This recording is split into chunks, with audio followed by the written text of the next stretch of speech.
Best car in the show, best handshake in the business right here. Let's do it again. There we go.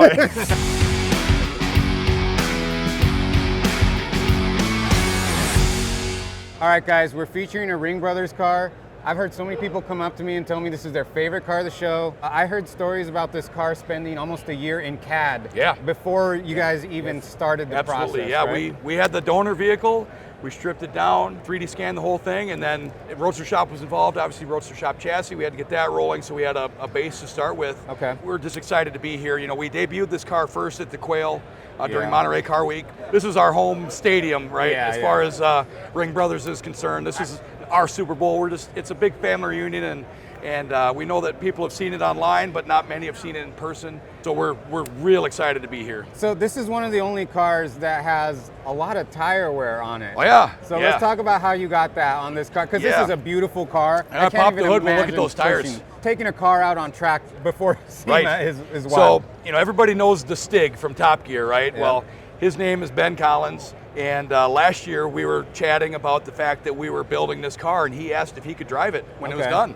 And we said, you can be the first one to drive it. 5-6 hours with this car out on the racetrack. Incredible. And then I'm in the dually with the trailer. We're gonna load it up and drive back to Vegas to bring it into the concourse show at the Wynn. Oh no, he wasn't done. So we followed him through the desert for an hour and 10 minutes on the highway, and then into Vegas and up and down the boulevard, and then into the Wynn at the concourse. So real road track miles and real road miles. We love the idea that this car is getting driven, it's getting driven hard, and that we can stand proud next to it and know that we had a professional driver in there really giving it all he could. Not just any professional driver, right. the Stig. The Stig. You know, like that's so that was exciting for us. None of us have fingernails left, of course. We're up in the tower watching you, and you hear it in the corners, and you hear that supercharger whine in the straights, and every time he pulled in, you know, to have us make a air pressure adjustment or to just kind of check things over, it was all thumbs up, and it was all smiles all the way around, so it's good. That says so much, because, I mean, everyone knows the trope about a SEMA car. Yeah, of course. But that no is not Bluetooth the drive case shafts here. Yeah. So, okay, so we touched on the chassis setting, the foundation through Roadster Shop. What are we running as far as power plant drivetrain? So, yeah, and with that, I'll say one more thing. So the Roadster Shop, they have a new shock. I don't know if you talked to them yet this SEMA show, but they have a 3-way adjustable remote reservoir shock that is their own branded shock, and that's on this car. And we were able to get some feedback from the Stig on that as well. So shout out to those guys for really doing us a solid and putting some engineering into that, and being at the racetrack with us to really get that all dialed in. Yeah. So power plant wise, 5.0 Coyote with a Hairup supercharger. Now Ford and Aston Martin have a tie-in. Not everybody knows that, but there's some history there. Yeah, definitely. So we were excited to take some American power and put it in this British car. Hairup, an Australian supercharger company, they did an awesome job for us. And if we look at where that airbox is, our inlet comes through that hood, into the airbox, dead center, and then into the snorkel, right? Well, a standard supercharger, a Hairup for a 5.0, kicks it off to the side because that's where your airbox is. Now we're getting into the supercharger pulley and the Wegner front drive stuff, so we needed to go up. So they essentially designed a machine to complete new snorkel to get up and over dead center, GM throttle body, and then because of all those changes, our coolant lines, which are normally on the front, we're going to run into everything. So they moved them to the rear. And then because they moved those to the rear, they had to design a new brick on the inside. So essentially, for all intents and purposes, it's a bespoke supercharger for this engine, which shout out to those guys, they just killed it. And 1016 at the crank is what we did with this 5.0. I wouldn't expect anything different. You guys do not compromise. That's the one thing. This car is no compromise. So it had a packaging issue, and you made sure you found a company that wanted to solve all those issues. Just that alone, like that's the next level of making a car where you're not just working around existing parameters, you make it work for what you're building. Yeah. So it's a transaxle car. So a torque tube, and then we've got that GM transaxle in the back. And that really helped with the weight. We're like 49.5, 50.5. When Ben Collins got out the first time, we asked him, everybody wanted to know, and the Roadster Shop boys wanted to know. And he said it was too stable, and he needed a little bit of, because it's a Stig, right? So he wanted to be able to throw that weight. Wheel the car a little harder. Yeah, he wanted to get her out, and he's thinking, I'm going to get in an old car. Right. Nothing like that. So that was fun, and a lot of that comes down to that weight transfer, right? With the front to back, with having that transaxle. Overall on the car, so we widened this thing 8 inches in the front, 10 inches in the rear. Pretty much, if you can see it, it's carbon. Full carbon body. Obviously, you can see all the exposed carbon under the hood. The cowl, the roof, the doors, rockers, everything is carbon. You know, HRE wheels, they look incredible. Yeah, these are They insane. are a nod to the originals. Okay. If you had a set of originals standing here next to them, you would see where those styling cues came from. Right. It has that kind of 60s motorsport. They were doing like magnesium type racing wheel stuff. It's hard to describe to people the proportions of this car through pictures versus being around it in person. I have seen online a lot of people, their brain is just thinking Mustang. Right. But when you get close to this car, it is much closer to like a more exotic layout with the engine placement, the transaxle. The proportions are definitely not giving that vibe in person for sure. I'm gonna hop in here quick. Sure. Oh, So I you can just see saw we it light got up. the proximity indicator on the mirror and that nuclear olive to match the engine and the drivetrain. But Gentex did these side mirrors, and they put some major engineering. Their engineering team sat down and worked with models in the computer to see where an average size driver and the driver that we're building this car for, right? 'Cause this was built for a customer. Okay. We got his height, weight, and how he likes to sit in a vehicle. Yeah. And they modeled that into where that view angle needs to be as it relates to the driver. They did the carbon layup, all this machining, and it's a fully functional side mirror with rotary packs that you have full adjustability. First car in the world to have this technology installed in it. So this visor, you know, you can see through it, right, obviously. In the history of cars, visor technology has not changed. It's been a piece of cardboard wrapped in fabric, and you have to have it tilted in such a manner that you can see under it or over it or whatever. Right. This one, you've got a touchscreen slider, and that'll darken out, but you can see right through it. That's incredible. I imagine that all those things add to the driving experience and like the high-end feel that this car has. You know, Right. Aston Martins are known for being classy. I've never driven one, but I've never heard anyone talk about their performance too much. Right. They talk about how they look, the presence of that car, but all those modern features to create basically a supercar, essentially. Right, yeah. Aside from the steering wheel and the steering column, if it's shiny, it's 3D printed. Oh, wow. It's all 3D printed stainless steel. That birdcage shifter that if you look at it, it's one piece, you could never machine that. Wow. All the gauge bezels, HVAC bezels, these pods, that's all 3D printed. And then on the upholstery side of the world, everything covered in tan leather is machined. These door panels, that's all machined in high density foam and then covered in leather. It's Well, you're a beyond me. fab guy, so you're used to just making everything with I've brawn and sweat. Yeah, I've tried hitting foam with a hammer and it really doesn't do much.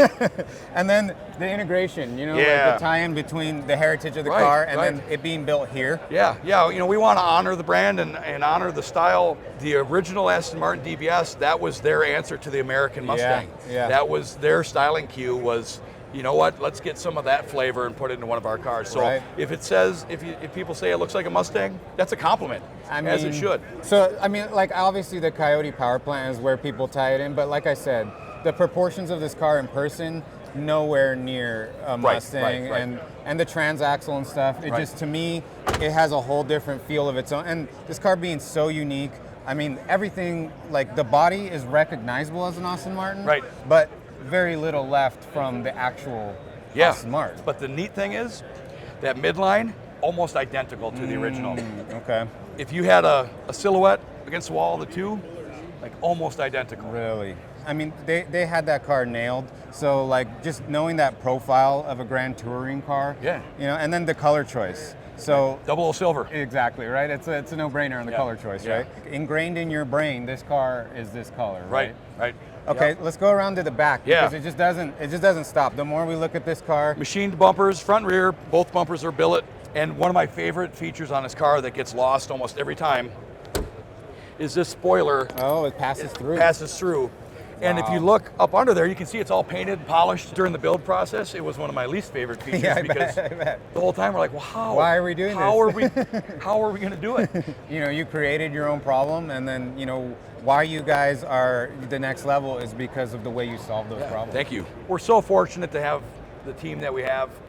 It takes a village with these things, from design through detail, honestly. Everything, right? Everything in between. Everybody's at the top of their game. And right. Something like this, like you said, it takes a village for this to become reality. I mean, you can look at this car on screen, it almost seems unreal, right? You know, until you see it in person. The pride and craftsmanship for us is knowing that even if you can't see it, it's perfect. It's as good as it possibly could be.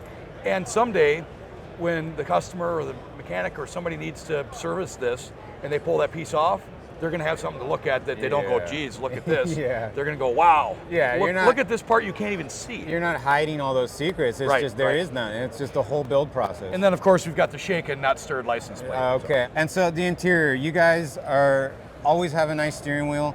Tell me about this column too, because that's unique. And then even the floating switch. I don't even know what you call that, like a switch pod, I guess. Switch pod that you guys have. Yeah, so it's one of our wheels, Ringbrothers wheels. You know, if you go to our website, you can see we got a bunch. We're up to 6 or so different ones. Okay. The pod that you're looking at, that's a nod and a tie-in to the original, which is one of our favorite things from that original car. Very European. You have a horn lever, not a horn button on those cars. Okay. So, and this one does as well. So my key's off, but there it is. And then yes, down the left side, you got lights. You have audio adjustment, parking brake, and then of course your HVAC, and all of those are all 3D printed stainless as well. Yeah, I love it because something like that is something you guys are notorious for building really cool American muscle cars. So you don't see that kind of European influence with like a pod. I mean, you guys retained it. You guys didn't just go away from it. Well, it's so fun for us. You know, with this car, it is so different. It was a blank slate of what do you do, and it offered us all sorts of new opportunities to do things like the switch pod on the left, and to do that floating column mount. I think that is added value, the fresh take that you guys had on it, because there is a lot of these cars that, I mean, there's not a lot of them that are modified, but there's a lot of them that are just restored and people don't want to mess with them, you know? But having the fresh take of, okay, let's appreciate the soul of this car, but let's add technology, let's add our style, let's add performance. I mean, you guys just add to what is already a cool car. Yeah, and it was to our benefit that we didn't know anything about the car, honestly. Okay, so carbon door frame even. The whole door is carbon. Okay. I'll tell you what, that was a unique challenge. And it was one, Mike and I were just speaking about it this morning, that it was one of those moments where when we got it right, everybody in the shop was real excited. So these cars originally, they had a divider here, and that little front flag, window, right? So we wanted to be full glass, and that glass comes all the way to here. Yeah. Well, how do you set up a window track that close to the edge of your door and have room for hinges, and then on the back side, have room for a latch when your window is right here and goes all the way to the edge of the door. Okay. You know, a lot of people don't know, but we have a full collision shop at Ringbrothers. Yeah. And what that lends us is the ability to look at what the OE is doing constantly. Somebody hits a deer, and we have to rip apart a Toyota Camry. Well, we get to see like what their door latch look, how their hinges work. Right. There's a lot of engineering already into that stuff. Oh my God! They have teams of people, right? Millions of dollars. Right. So what we have inside this door are Mustang window regulators, because they were short enough. Okay. And the right angle. Original Aston Martin door window track inside of the door, because that arch is same as original. The arch of the glass. Cadillac latch. Okay. Impala motors for the regulator, and then these are Aston Martin handles. Okay. There was a lot going on, and to get that window to go up and down smoothly, for it to not bottom out, for it to have the room to do what it needed to do. It was a few days of us trying to figure out what we're going to do about this, and again, it's one of those where it goes up and down the first time. Amazing. So all this carbon fiber bracing, I mean, that's all tied in basically to the chassis. It is tied into the chassis, and it also is where our coolant lines run up to the heat exchangers. They run through there. That's how we got that nice and clean up to the front. Late model Ford booster, master cylinder, pedal assembly. Up front of those headlight bezels, those are 3D printed stainless as well. Okay. The turn signals, those are printed. Okay, so advanced plating handled all the plating, and I'm sure they encountered some challenges with some of these parts. They did, so shout out to those guys. A couple things happened there. I gave them as much advance, no pun intended, notice as I could. All the best laid plans still can run into errors, and they had one spot on the bottom of the rear bumper that a pinhole just kept wanting to come out, and they would bubble out, fill it, bubble out, and it got to the point where we were going to have to cut out a large section and try to rebond it in with with welding. Yeah. And Jason over there called me up and said, we got it. They were going to we'll give it one more try. Yeah. They got it, and they were able to knock it out and get it to us, and big thanks to those guys. Yeah, those guys are the masters, and it shows. I mean, something that's chrome plating, the depth of it, the look of it, the contrast of it, it's just something that is so good on a silver car, really. It just pops so much. Yeah. I don't know. I want to see underneath this car. I'm sure I'll have to look for photos online, but your guys' cars underneath are just as beautiful. We'd be here for another hour if we could turn it upside down. So, well, thank you so much. Like I said, this car definitely my favorite of the show, and that's kind of the news I've been hearing in the industry. So congratulations, you guys. You guys always knock it out of the park. And it's so unexpected to see an Aston Martin. Yeah. But if anyone could pull it off, I know it's you guys. So thank you for taking the time to show us all the details.